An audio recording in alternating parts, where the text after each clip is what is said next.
الله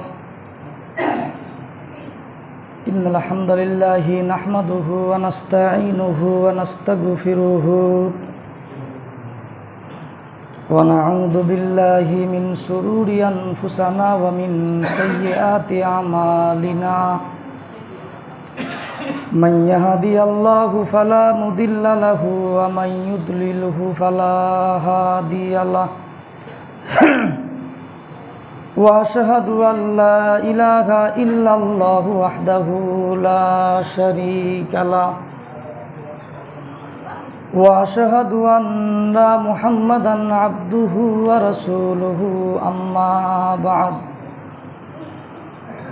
فإن خير الحديث كتاب الله وخير الهدي هدي محمد صلى الله عليه وسلم وشر الأمور محدثاتها وكل محدثة بدعة وكل بدعة ضلالة وكل ضلالة في النار أعوذ بالله من الشيطان الرجيم بسم الله الرحمن الرحيم قاف والقرآن المجيد بل عجبوا أن جاءهم منذر منهم فقال الكافرون هذا شيء عجيب بارك الله لنا ولكم في القرآن العظيم ونفعنا وإياكم بالآيات والذكر الحكيم إنه تعالى جواد كريم عليكم والرؤوف الرحيم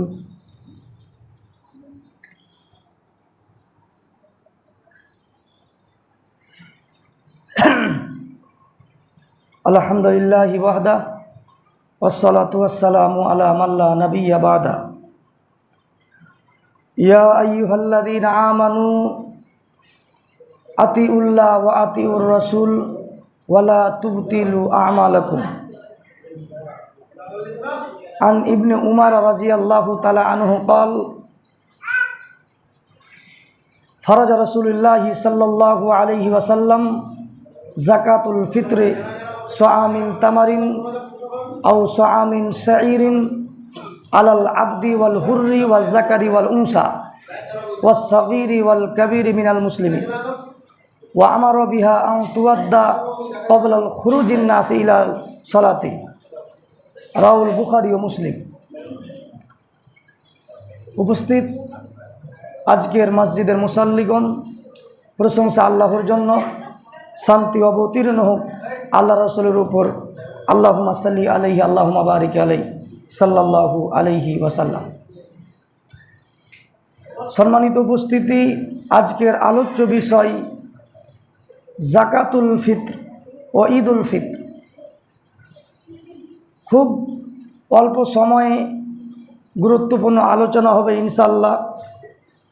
খুব মনোযোগ সহকারে কথা শ্রবণ করতে হবে। কথা শোনার আগে আপনাদের পরিস্থিতি নিতে হবে। বলুন তো, উজু ভাঙার নিয়ম কয়টি? কি কি কাজ করলে উজু ভেঙে যায়? তার মধ্যে একটি হচ্ছে, কেউ যদি ঘুমায় তাহলে উজু ভেঙে যাবে।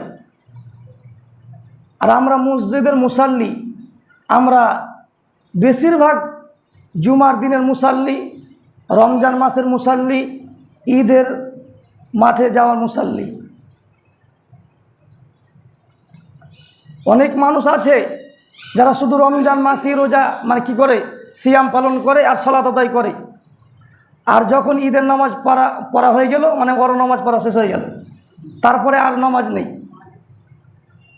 আজকে অনেক কষ্ট করে এসেছেন বাড়ি থেকে, আর এখন যদি আপনারা ঘুমান তাহলে এই ঘুমালে উজু ভেঙে যাবে।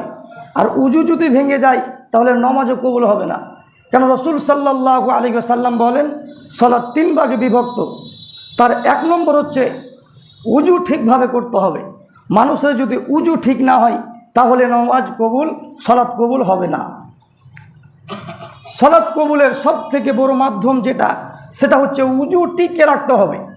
মানুষ যদি ঘুমায়, বসে ঘুমায়, দাঁড়িয়ে ঘুমায়, শুয়ে ঘুমাক, ঘুমালেই উজু ভেঙে যাবে একেবারেই। এখানে কোনো দ্বিমত নেই। এই জন্য ঘুমাবেন না কেউ। ঘুমার সময় অনেক রয়েছে, বাড়িতে যেয়ে ঘুমাবেন, রাত্রে ঘুমাবেন। সারাদিন তো ঘুমিয়ে আছেন মনে হয়, আর আজকে মসজিদে এসে তাও ঘুমাতে হবে। যদি ঘুমান তাহলে উজু ভেঙে যাবে, সালাত কবুল হবে না, আমার কোনো যায় আসে না, ঘুমালে ঘুমান। যেটা বলছিলাম যে আমাদের সামনে রমজান মাস চলছে, কিছুদিন পর আমাদের মাঝ থেকে রমজান মাস বিদায় নিয়ে যাবে। অনেক মুসাল্লি দেখবেন, আমি যেই জায়গাতে তারাবি পড়াই, কিয়ামুল লাইল রাতের নামাজ যেটা আমি পড়াই, সেখানে কিছু মানুষ রয়েছে মুখে নাই দাড়ি আর লম্বা লম্বা মোচ রেখেছে। বলুন তো, দাড়ি রাখা নবীর সুন্নাত না ওয়াজিব না ফরজ? ফরজ। কেউ বলেছে সুন্নাত, কেউ বলেছে ওয়াজিব, এদের কথা ঠিক না, একেবারেই ফরজ, দাড়ি রাখতেই হবে। এবার বলুন তো, মোচ রাখা কি সুন্নাত না নফল? মোচ রাখা হচ্ছে হারাম, আর যারা রেখেছে তারা রসুলের সুন্নাত পালন করেনি, তারা শয়তানের সুন্নাত পালন করেছে। আমাদের মসজিদে অনেক মানুষ এখনো বসে আছে যারা আল্লাহর সুন্নাতকে ছাড়তে লজ্জা পায়, আল্লাহর সুন্নাতকে ফরজ বিধানকে মানতে লজ্জা পায়। যারা আল্লাহর বিধানকে ছাড়তে যারা লজ্জা পাবে, আসলে তারা মানুষ নয়। যেই মানুষ আল্লাহ রব্বুল আলামিন আমাদেরকে সৃষ্টি করেছেন, যেই স্রষ্টা আমাদেরকে খিলাই পড়াই, সেই প্রভুর ফরজ বিধান মানতে যদি আমাদের কষ্ট হয়, তাহলে আমরা কি মানুষ? তো আল্লাহর যেটা বিধান, ফরজ বিধান, সেটা না মেনে সে শয়তানের ফরজ বিধান মেনে আছে। শয়তানের ফরজ বিধান মানে মোচ রাখতে হবে লম্বা লম্বা। অনেক মানুষ আবার কি করছে, এই লম্বা লম্বা মোচ রেখে, দাড়ি নেই কিছু নেই, এই লাইলাতুল কদর রাত জাগছে। কি করবে? লাইলাতুল কদর রাত জেগে 1000 মাসের সামান সে নাকি নিবে। বলুন তো, যেই মানুষের মুখে আল্লাহর বিধান, ফরজ বিধান যেই মুখে নেই, সেই মুখ নিয়ে কেউ যদি লাইলাতুল কদর রাত জাগে, তাহলে কি নেকি পাবে? সে যদি সিয়াম পালন করে, তাহলে কি নেকি হবে? সে যদি এই রাতের তারাবি সালাত কিয়ামুল লাইল যদি আদায় করে, তাহলে নেকি হবে? অবশ্যই হবে না। কেন? সে আল্লাহর বিধানকে মানেনি। কোরআনের একটি শব্দ যদি আপনি অমান্য করেন, কোরআনের একটি বিধান যদি আপনি অমান্য করেন, কোরআনের একটি বাক্য যদি আপনি অমান্য করেন, তাহলে আপনি মুসলিম না। আল্লাহর বিধান মানতে আপনাকে লজ্জা লাগছে, আপনার শরম লাগছে, আপনার হায়া থাকা উচিত, আপনার লজ্জা থাকা উচিত, আপনার ইতস্তবোধ থাকা উচিত, আপনার মানবতা থাকা উচিত, আপনার হিতাহিত জ্ঞান থাকা উচিত। আপনি মুসলমান নিজেকে দাবি করছেন, আমি মুসলমান, আর সারা মাস ধরে আর সিয়াম রেখে আর তারাবি সালাত আদায় করে মনে হচ্ছে আমি ইমানদার। অসম্ভব হতে পারে, আপনার কোনো নাকি হয়নি। যতক্ষণ পর্যন্ত নিজের চেহারাকে আল্লাহর বিধান দিয়ে পরিপূর্ণ করতে না পারবেন, ততদিন পর্যন্ত ইবাদত কাজে আসবে না। মোচ রেখেছে লম্বা লম্বা, শয়তানের সুন্নাত আপনি পালন করছেন। মোচ রাখা মানে শয়তানের সুন্নাত পালন করা, আর শয়তানের সুন্নাত যে পালন করবে, তার স্থান শয়তানের যেখানে হবে, তার স্থান সেখানেই হবে। এবার আসুই, কিছু মানুষ, রমজান মাস আসা মানে কি? মানুষের গুনাহগুলোকে মিটিয়ে দেওয়া। আর যেই পরিস্থিতিতে, যে অবস্থায় এখন ইবাদত করছেন, সেই অবস্থায় সারা বছর ধরে ইবাদত করা। আবু হুরায়রা রাদিয়াল্লাহু তাআলা আনহু বলেন, রাসূল সাল্লাল্লাহু আলাইহি ওয়াসাল্লাম বলেছেন, ক্বালা আল্লাহু তাআলা ইন্না আলাল্লাহি আহাদান লিমান শারিবাল মুসকিরা আইয়াসকিয়াহুল্লাহু ফি তিনাতিল খাবাল। দেখবেন অনেক মানুষ রোজা রাখার পরও, সিয়াম ভাঙার পরও, সর্বপ্রথমে রোজা ইফতার করার পরে যেই জিনিসটা খাবে সেটা হচ্ছে বিড়ি। সর্বপ্রথমে তাকে সেটা খেতে হবে। সে যে কেউ বিড়ি না খায় তো কী খাবে? জর্দা দিয়ে পান খায়, আবার কেউ সিগারেট খায়। তো রাসূল সাল্লাল্লাহু আলাইহি ওয়াসাল্লাম বলেছেন, ইন্নাল্লাহ, আল্লাহু রাব্বুল আলামিন বলছেন, আল্লাহু রাব্বুল আলামিন ওয়াদা করেছেন, ক্বালাল্লাহু তাআলা ইন্না আলাল্লাহি আহাদান লিমান শারিবাল মুসকিরা আইয়াসকিয়াহুল্লাহু ফি তিনাতিল খাবাল। রাসূল সাল্লাল্লাহু আলাইহি ওয়াসাল্লাম বলেন, আল্লাহু রাব্বুল আলামিন ওয়াদা করেছেন, যারা নেশাদার দ্রব্য পান করবে, বিড়ি সিগারেট জর্দা খৈনি গুল যারা খাবে তাদেরকে তিনাতুল খাবাল পান করাবে। সাহাবেগণ জিজ্ঞাসা করলেন, কিরা ইয়া রাসূলুল্লাহি ওয়া মা তিনাতুল খাবাল, আল্লাহ নবী তিনাতুল খাবাল কি? তখন রাসূল সাল্লাল্লাহু আলাইহি ওয়াসাল্লাম বলছেন, ওয়ালা আরাকু আহলিন নার আও উসারাতু আহলিন নার। তিনাতুল খাবাল হচ্ছে জাহান্নামীদের শরীর হতে গলে পড়া রক্ত পুজ মিশ্রিত গরম তরল পদার্থের নাম হচ্ছে তিনাতুল খাবাল। যারা নেশাদার দ্রব্য পান করবে, রোজা খোলার পরে সিয়াম ভঙ্গ করার পরে যারা বিড়ি সিগারেট খাচ্ছে, তাদের রোজা তো কাজে আসেনি, তাদেরকে এই জাহান্নামে ঢুকিয়ে এই তিনাতুল খাবাল জাহান্নামীদের শরীরে যেটা রক্তপুষ বের হবে সেটা খেলাম। এরা আপনি কি করবেন? যদি বিড়ি ছাড়তে না পারেন, খৈনি ছাড়তে না পারেন, জর্দা ছাড়তে না পারেন, তাহলে এই সিয়াম পালন করে লাভ নেই, তারাবির সালাত আদায় করে লাভ নেই, রাত জাগরণ করে লাভ নেই, ঈদের সালাত আদায় করে লাভ নেই, 5 পয়সা লাভ নেই, জাহান্নাম হবেই, একেবারেই নিশ্চিত, টোটালেই জাহান্নাম হবে, কোনো ফাঁক নেই, কোনো ছাড় নেই। এবার আসুন, আল্লাহ রাব্বুল আলামিন বলেন, রাসূল সাল্লাল্লাহু আলাইহি ওয়াসাল্লাম বলেছেন, 3টে জিনিস আল্লাহ রাব্বুল আলামিন হারাম করেছেন। ক্বালা ইন্নাল্লাহা হাররামাল খামরা ওয়া সামানাহা ওয়া হাররামাল মাইতাতা ওয়া সামানাহা। রাসূল সাল্লাল্লাহু আলাইহি ওয়াসাল্লাম হারাম করেছেন নেশাদার দ্রব্য এবং তার মূল্য। অনেক দোকানে দেখবেন বিড়ি সিগারেট খৈনি জর্দা বিক্রি করে, কবে? রোজার মাসে। আল্লাহ রাব্বুল আলামিন বলছে, আমি নেশাদার দ্রব্য মদকে যেভাবে হারাম করলাম, নেশাদার দ্রব্যকে আমি যেভাবে হারাম করলাম, তার ব্যবসা, তার উপার্জনকে আমি আল্লাহ রাব্বুল আলামিন তেমনইভাবে কি করলাম? হারাম করলাম। যদি আপনি আপনার দোকানে বিড়ি সিগারেট খৈনি জর্দা রাখেন, আর আপনার দোকানে যা মাল রেখেছেন, আপনি যা কিছু রেখেছেন, আপনার দোকানে যা কিছু আছে সমস্ত কিছু হালাল জিনিস আছে, আর শুধু একটাই জিনিস হারাম রেখেছেন, সেটা হচ্ছে নেশাদার দ্রব্য। সব কিছুই হালাল, আর একটাই জিনিস হচ্ছে হারাম। সব কিছু হালালের ভিতরে যদি আপনি এই হারাম নেশাদার দ্রব্য বিক্রি করার পর যদি আপনি টাকাটা ঢুকিয়ে দেন, তাহলে সেটাও হারাম হয়ে যাবে। কি করবেন এখন? যাদের দোকান আছে, চায়ের দোকান আছে আর মুদিখানার দোকান আছে, সব কিছুই হালাল, শুধু একটি জিনিস হারাম, সেটা হচ্ছে নেশাদার দ্রব্য। তাহলে 100 টাকার মধ্যে 99 টাকা যদি হালাল হয়, আর 1 টাকা যদি হারাম হয়, আর তার মধ্যে যদি আপনি মিশিয়ে দেন, তাহলে 100 টাকায় হারাম। আবু হুরায়রা রাদিয়াল্লাহু তাআলা আনহু বলেন, রাসূল সাল্লাল্লাহু আলাইহি ওয়াসাল্লাম বলেছেন, নিশ্চয়ই আল্লাহ পবিত্র, তিনি পবিত্র ছাড়া গ্রহণ করেন না। রাসূল সাল্লাল্লাহু আলাইহি ওয়াসাল্লাম একজন ব্যক্তির কথা বলছে, যে একজন ব্যক্তি দূর দূরান্ত থেকে সফর করে আসছে, তার চুল হচ্ছে এলোমেলো, শরীরে ধুলাবালি, এমন অবস্থায় সে একটি বিপদে পড়েছে, আর ইয়া রব্বি বলে কাঁদছে। রাসূল সাল্লাল্লাহু আলাইহি ওয়াসাল্লাম বলেন, পৃথিবীর মানুষ, তোমরা শুনে রাখো, 3টি অবস্থায় যদি তোমরা দোয়া করতে পারো, তাহলে আমি আল্লাহ তোমাদের দোয়া কবুল করব। 3টি অবস্থায় যদি আপনি দোয়া করতে পারেন, তাহলে আল্লাহ আপনার দোয়া কবুল করবেন। 1, যদি আপনি সফরে থাকেন, সফরে থাকাকালীন যদি মানুষ দোয়া করে, তাহলে আল্লাহ রব্বুল আলামিন তার দোয়া কবুল করবেন। 2, কোনো ব্যক্তি যদি বিপদে পড়ার পর দোয়া করে, তাহলে আল্লাহ রব্বুল আলামিন তার দোয়া কবুল করবেন। 3, কোনো ব্যক্তি যদি হাত তুলে দোয়া করে, তাহলে আল্লাহ তার খালি হাত ফিরিয়ে দিতে লজ্জা পায়। 3টি অবস্থায় যদি আপনি দোয়া করতে পারেন, তাহলে আপনার দোয়া কবুল হবে। কিন্তু রাসূল সাল্লাল্লাহু আলাইহি সাল্লাম যেই ব্যক্তির কথা বলছে, যে একজন ব্যক্তি দূর দূরান্ত থেকে সফর করে আসছে, তার চুল হচ্ছে এলোমেলো, শরীরে ধুলাবালি, এমন অবস্থায় লোকটি বিপদে পড়েছে। 1, লোকটি সফরে আছে। 2, লোকটি বিপদে পড়েছে। 3, লোকটি হাত তুলে ইয়া রব্বি বলে কাঁদছে। 3টি অবস্থা থাকার পরও আল্লাহ নবী বলছেন, ওয়া মাতআমুহু হারামুন ওয়া মাশরাবুহু হারামুন ওয়া মালবাসুহু হারামুন ওয়া গুযিয়া বিল হারামি ফাইন্না ইস্তাযাবু লিযালিক। যে সে খাদ্য খেয়েছে সেটা হচ্ছে হারাম, সে যে পান করেছে সেটা হচ্ছে হারাম, সে যে পোশাক পরেছে সেটাও হচ্ছে হারাম, সে যে পথে উপার্জন করে সেটা হচ্ছে হারাম। আল্লাহ কি করে তার দোয়া কবুল করতে পারে?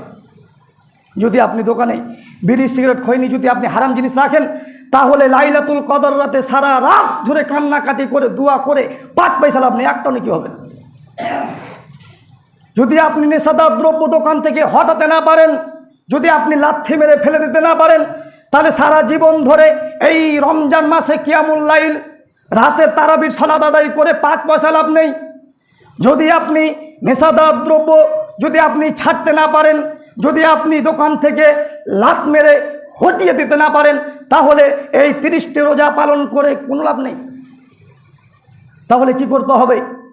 আপনার কাজ হচ্ছে এই রমজান মাস মানে পাপকে কি করতে হবে? ছেড়ে ফেলে দিতে হবে। এখন আপনার কাজ, আপনি বাড়িতে যাবেন, বাড়িতে গিয়ে আপনার দোকানে যা কিছু আছে, যত নিশাদার দ্রব্য আছে, বিড়ি, সিগারেট, খৈনি, তিরঙ্গা যা কিছু আছে, সমস্ত কিছু বের করে ড্রেনের মধ্যে ফেলে দিয়ে আপনাকে বলতে হবে, আমি তোর মুখে লাথি মারলাম, আমি তোর মুখে লাথি মারলাম, তোর স্থান আমার এই পবিত্র দোকানে হবে না। যদি আপনি কাজটি করতে পারেন তাহলে আপনি হবেন মুসলিম। যদি আপনি কাজটি করতে পারেন তাহলে আপনি হবেন মুসলিম। আর আপনি যদি এই কাজটি করতে না পারেন, আজকে জুমার সালাত আদায় করার পর যদি আপনি কাজটি করতে না পারেন, যদি আপনার দোকানে বিড়ি, সিগারেট, যদি নেশাদার দ্রব্য থেকে থাকে, তাহলে আপনি হবেন মুনাফিক, আর আপনার স্থান হবে জাহান্নামের সবথেকে তলদেশে। রাসূল সাল্লাল্লাহু আলাইহি ওয়াসাল্লাম বলেন যে হিন্দুও জাহান্নামে যাবে, কোথায় যাবে জানা নেই। খ্রিস্টানরাও জাহান্নামে যাবে, কোথায় যাবে জানা নেই। ইহুদিরাও জাহান্নামে যাবে, কোথায় যাবে জানা নেই। কিন্তু মুনাফিক যারা হবে তারা জাহান্নামের তলদেশে যাবে। এখন আপনি যদি নিজেকে মুনাফিক বলতে চান যে আমি মুনাফিক, আমি আমার ইচ্ছা মতোই চলবো, আমি আমার নিজের ইচ্ছা মতোই চলবো দুনিয়াতে, তাহলে কোনো কিছু করার নেই। আপনার আমার কথা শুনলেই কি আর না শুনলেই কি, আপনাকে ভালো লাগলেই কি আর না লাগলেই কি, আপনি আমার কথা মানলেই কি আর না মানলেই কি। আমার কাজ আমি বললাম, আপনাকে 2টি কাজ করতে হবে। দাড়ি যাদের নেই রেখে দিতে হবে, যদি না রাখেন কোনো লাভ নেই। একটা ফরজ বিধান যদি আপনি অমান্য করেন তাহলে জান্নাত হবে না। 2, নেশাদার দ্রব্য ত্যাগ করতে হবে। এবার আসুন, যেহেতু রমজান মাস চলছে, জাকাতুল ফিত্র সম্পর্কে আমাদেরকে আলোচনা করতে হবে। ইবনে উমর রাদিয়াল্লাহু তাআলা আনহু বলেন, রাসূল সাল্লাল্লাহু আলাইহি ওয়াসাল্লাম বলেছেন, ফারাজা রাসূলুল্লাহ সাল্লাল্লাহু আলাইহি সাল্লাম যাকাতুল ফিত্র। রাসূল সাল্লাল্লাহু আলাইহি ওয়াসাল্লাম যাকাতুল ফিত্রা ফরজ করেছেন। সামিন তামারিন, 100 খেজুর, আও সামিন সাইরিন, 100 জব। কাদেরকে দিতে হবে? আলাল আবদি ওয়াল হুররি ওয়াল যাকারি ওয়াল উনসা ওয়াস সাগীরি ওয়াল কাবীরি মিনাল মুসলিমিন। ফিতরা দিতে হবে দাস দাসীকে, ফিতরা দিতে হবে স্বাধীন ব্যক্তিকে, ফিতরা দিতে হবে নারী পুরুষকে, ফিতরা দিতে হবে ছোট ছোট বাচ্চা, ছোট বড় সকল মুসলমানদেরকে। কখন দিতে হবে? ও আমার বিহা তুয়াদ্দা ক্বাবলাল খুরুজিন নাস ইলাল মুসাল্লা। ফিতরা দিতে হবে ঈদের ময়দানে যাওয়ার পূর্বেই। অত্র আবু দাউদের হাদিস থেকে বোঝা যায়, রাসূল সাল্লাল্লাহু আলাইহি ওয়াসাল্লাম বলেছেন, আল্লাহু রাব্বুল আলামিন ফিতরা ফরজ করেছেন 100 খেজুর, 100 জব, মানে খাদ্যদ্রব্য। খাদ্যদ্রব্য দিয়ে ফিতরা আদায় করতে হবে। 2, কাদের উপরে ফরজ করেছেন? রাসূল সাল্লাল্লাহু আলাইহি ওয়াসাল্লাম বলছেন, প্রত্যেক দাস দাসী, প্রত্যেক স্বাধীন ব্যক্তি, প্রত্যেক নারী পুরুষ, ছোট বড় মুসলিম যারা, সকলের উপরেই জাকাতুল ফিতরা ফরজ করেছেন। দিতে হবে কবে? ঈদের ময়দানে যাওয়ার পূর্বে। ফিতরা আমরা কেন দিব? 2টি কাজের জন্য দিব, 2টি উপকারের জন্য। আবু দাউদ হাদিস নম্বর হচ্ছে 1629 নম্বর হাদিস, ইবনে মাজাহ হাদিস নম্বর 1827 নম্বর হাদিস। রাসূল সাল্লাল্লাহু আলাইহি ওয়াসাল্লাম বলছেন, জাকাতুল ফিতরা মানুষ দেয় 2টি কারণে। 1, সারা মাস ধরে সিয়াম পালন করার কারণে, সিয়াম পালন করেছে, সিয়াম রাখার পরে আপনি কাউকে গালি দিয়েছেন, সিয়াম রাখার পর আপনি মিথ্যা কথা বলেছেন, সিয়াম রাখার পর আপনি কাউকে কটু কথা বলেছেন, সিয়াম রাখার পর আপনি মুখ দিয়ে অশ্লীল ভাষা ব্যবহার করেছেন। এই মুখ দিয়ে অশ্লীল ভাষা ব্যবহার করার কারণে সিয়াম আল্লাহু রাব্বুল আলামিন ভঙ্গ করেন না। আল্লাহু রাব্বুল আলামিন অতি দয়ালু, তিনি কি করেন?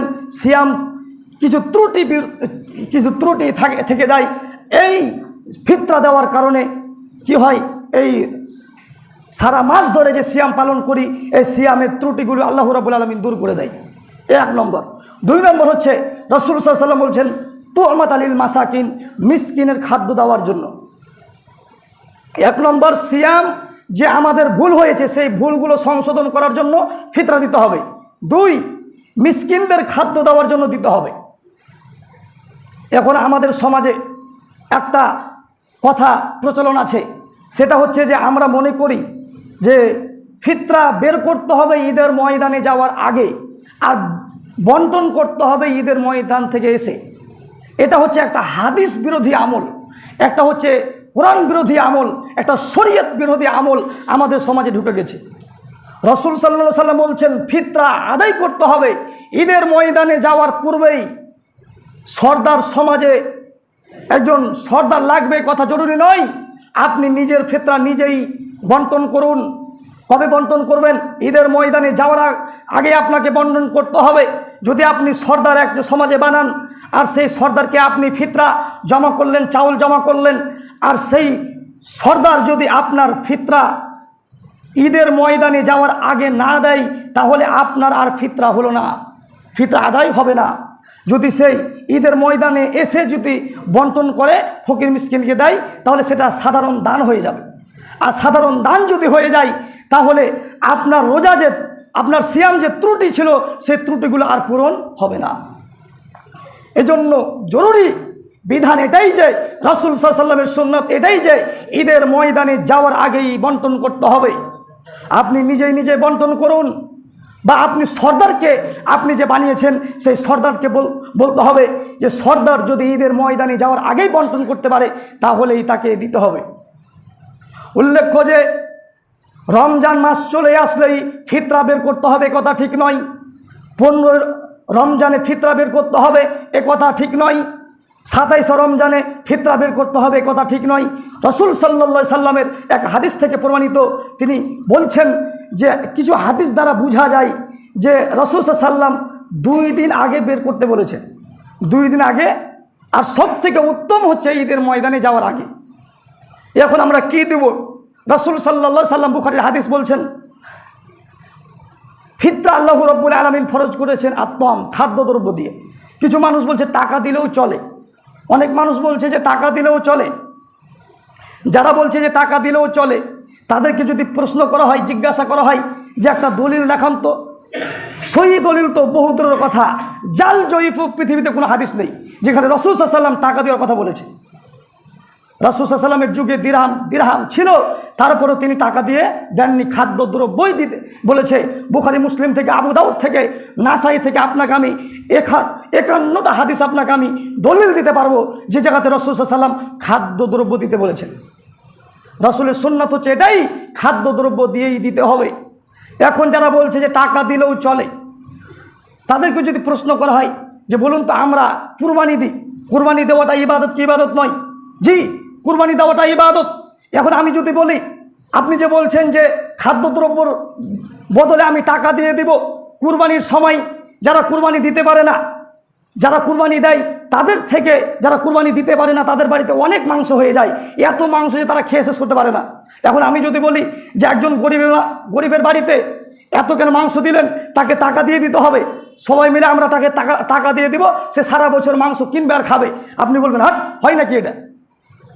কুরবানি মাংস দিয়েই দিতে হবে। সেই জায়গাতে পরিবর্তন যদি না হয়, তাহলে এই জায়গাতে পরিবর্তন হলে কেন? রাসূল সাল্লাল্লাহু আলাইহি সাল্লাম বলছেন ইবাদত হচ্ছে তাওকিফি, যার কোনো পরিবর্তন হয় না। ইবাদত রাসূল সাল্লাল্লাহু আলাইহি সাল্লাম যেভাবেই করেছেন সেভাবেই করতে হবে। হাজার পৃথিবীর সমস্ত আলেম যদি বলে যে টাকা দিয়ে দিতে হবে, পৃথিবীর সমস্ত আলেমের ফতোয়া ভুল হবে, একজনের কথা সঠিক হবে, তার নাম হচ্ছে মুহাম্মদ সাল্লাল্লাহু আলাইহি সাল্লাম। আমরা কোনো আলেমের কথা শুনতে রাজি নই, আমরা কোনো হুজুরের কথা শুনতে রাজি নই, আমরা কোনো পীর সাহেবের কথা শুনতে রাজি নই।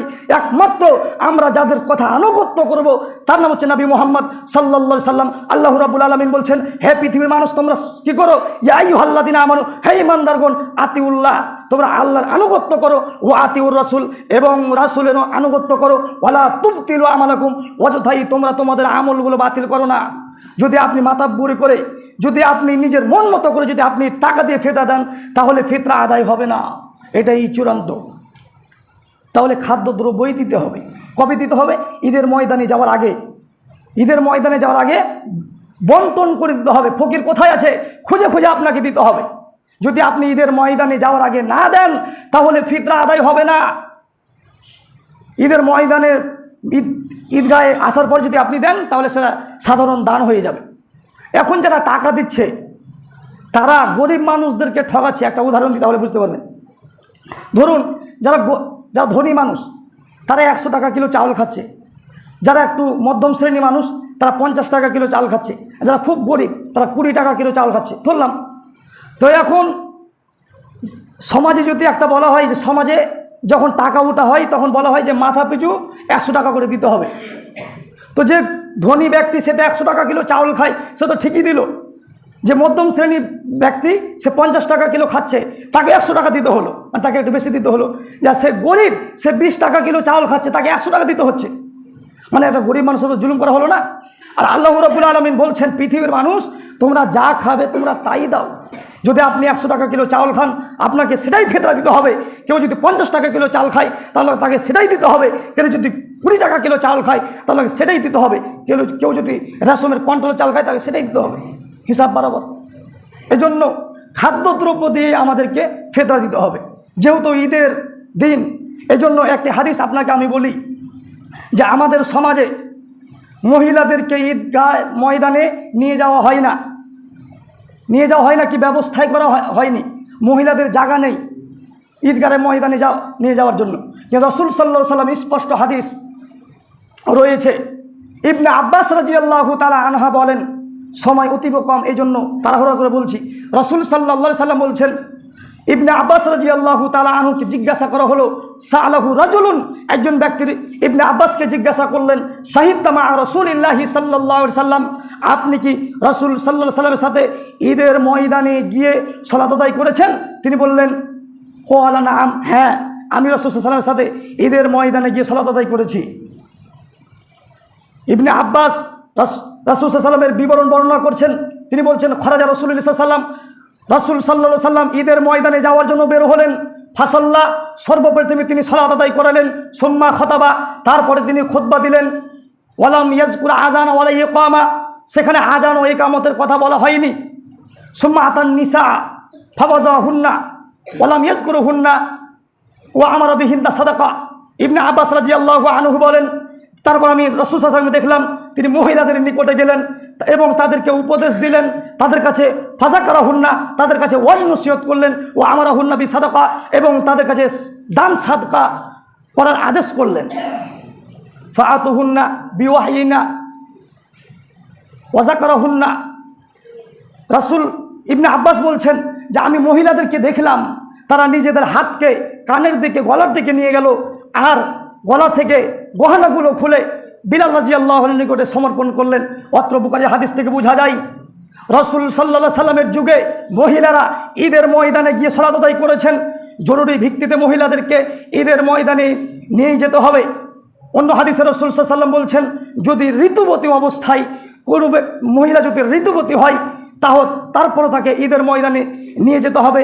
সে সালাত আদায় করবে না, দূর থেকে সে তাসবিহ তাহলিল করবে। শুধু মহিলারা ঈদের ময়দানে যাবে না। আল্লাহ নবী বলছেন যে আল্লাহ নবী ঈদের ময়দানে গিয়ে মহিলাদের কাছে গিয়ে ওয়াজ করেছেন, তাদেরকে ওয়াজ নসিহত শুনিয়েছেন, তাদের কাছে দান চেয়েছেন, দান করার আদেশ করেছেন। ইবনে আব্বাস বলছেন যে আমি দেখলাম মহিলাদেরকে তারা নিজেদের গলা থেকে এবং নিজেদের কান থেকে গহনাগুলো খুলে বেলাল রাদিয়াল্লাহু আনহুর নিকটে হাতে সমর্পণ করলেন। হাদিস আমার কাছে। তাহলে কি করতে হবে? মহিলাদেরকে ঈদের ময়দানে নিয়ে যেতে হবে। যদি বোরখা ওড়না নাও থাকে তাহলে অন্য জনের ধার করে হলেও নিয়ে যেতে হবে। এ কথা রাসূল সাল্লাল্লাহু আলাইহি সাল্লাম বলেন। বুরাইদা রাদিয়াল্লাহু তাআলা আনহু বলেন, রাসূল সাল্লাল্লাহু আলাইহি ওয়াসাল্লাম যখন ঈদুল ফিতরের সালাত আদায় করতে যেতেন তখন তিনি কিছু খেজুর খেয়ে সালাত আদায় করতে যেতেন। ঈদের ময়দানে মানে ঈদুল ফিতরের সালাতে রাসূল সাল্লাল্লাহু আলাইহি ওয়াসাল্লাম কিছু খেজুর খেয়ে যেতেন আর ঈদুল আজহাতে এসে খেতেন। মানে ঈদুল ফিতর যেটা সেটাতে কিছু খেয়েও যাওয়া সুন্নাত, আর ঈদুল আজহা যেটা সেখান থেকে ঈদগাহ ময়দান থেকে এসে খাওয়া সুন্নাত। জাবের রাদিয়াল্লাহু তাআলা আনহু বলেন, রাসূল সাল্লাল্লাহু আলাইহি ওয়াসাল্লাম যখন ঈদের ময়দানে যেতেন তখন তিনি বেজোর খেজুর খেতেন, মানে 1টা 3টা 7টা এভাবে খেজুর খেতেন। তাহলে ঈদের ময়দানে যাওয়ার আগে আমাদেরকে কিছু খেজুর খেয়ে যেতে হবে, মানে ঈদুল ফিত্রে, আর আজহাতে এসে খেতে হবে। তো যাই হোক, এতক্ষণ যা বললাম ফিতরা সম্পর্কে, অবশ্যই আমাদের করণীয় হচ্ছে খাদ্যদ্রব্য দিয়ে আমাদেরকে ফিতরা দিতে হবে, টাকা দিয়ে আদায় করলে ফিতরা হবে না। আর এখন যেভাবে আমরা 5 ওয়াক্ত সালাত আদায় করছি, আল্লাহ রাব্বুল আলামিন সবাইকে সারা মাস ধরে, সারা জীবন ধরে, মৃত্যু পর্যন্ত আল্লাহ রাব্বুল আলামিন সবাইকে এভাবেই ঈমানের সাথে সালাত আদায় করার তৌফিক দান করুক। সবাই বলুন আল্লাহুম্মা আমিন। এখান থেকে আজকের বক্তব্য সমাপ্তি করছি। ওয়ামা আলাইনা ইল্লাল বালাগ।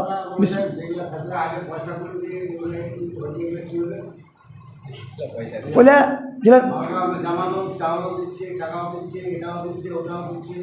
এক কথায় আমরা কোনো ব্যক্তির অনুসরণ করব না। যে জায়গাতে হাদিস স্পষ্ট আছে যে খাদ্যদ্রব্য দিতে হবে, সেই জায়গাতে আমরা মানুষের অনুসরণ করবো কেন?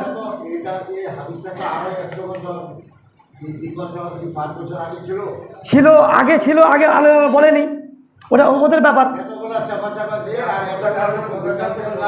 হ্যাঁ, এটা পরে হবে আলোচনা। খাদ্যদ্রব্য দিতে হবে, এই কথাই ঠিক। আপনার ওমা আলাইনা ইল্লাল বালাগ। আসসালামু আলাইকুম ওয়া রাহমাতুল্লাহ। খাদ্যদ্রব্য দিতে হবে।